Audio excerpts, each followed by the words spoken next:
If your mind constantly plans, prepares, and predicts, this video might make you uncomfortable, and that's exactly why you need to stay.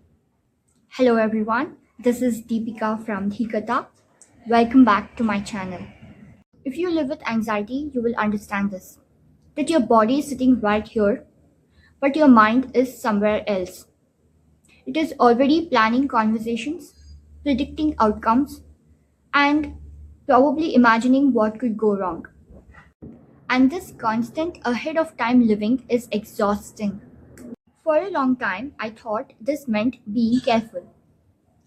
But what I didn't realize is that my mind never got a chance to rest. What helped me was painting without a plan. This is called as intuitive painting.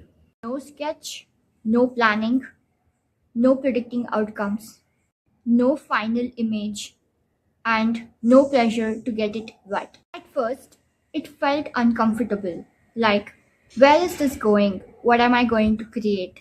And what if it doesn't look good? And that's exactly an anxious mind, always needing certainty before it can relax. But the canvas doesn't answer those questions. It only asks you to respond to the color, to the movement, to the next stroke. And slowly, something changes.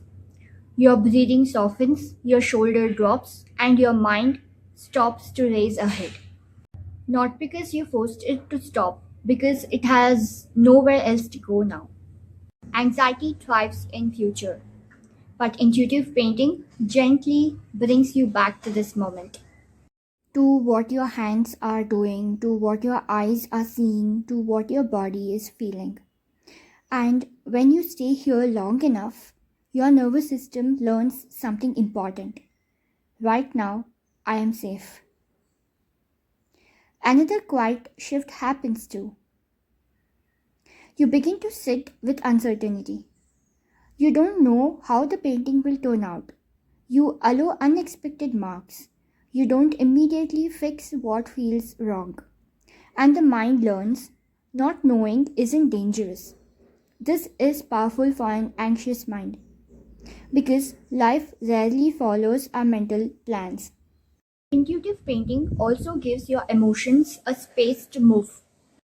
You don't have to explain them, you don't have to name them. You just let your emotions flow through color, through movement, and through each stroke. And when your emotions flow, they don't get stuck. And that alone brings relief. Over time, you start trusting yourself more. You trust your response instead of rehearsing outcomes. You trust the next step instead of controlling the whole path. And that trust slowly softens anxiety's grip. Intuitive painting doesn't remove anxiety overnight, but it gives your mind a space where it doesn't have to be in charge, a place where planning isn't required, just presence. And sometimes that's all an anxious mind is asking for, pure presence. I hope this video has given a unique solution to an anxious mind. And if you know someone who has an anxious mind, maybe you should share this with them. And also, I would love to see you in the upcoming videos of mine. So please like, share, comment, and subscribe to Dhikata. See you in the next video. Namaste.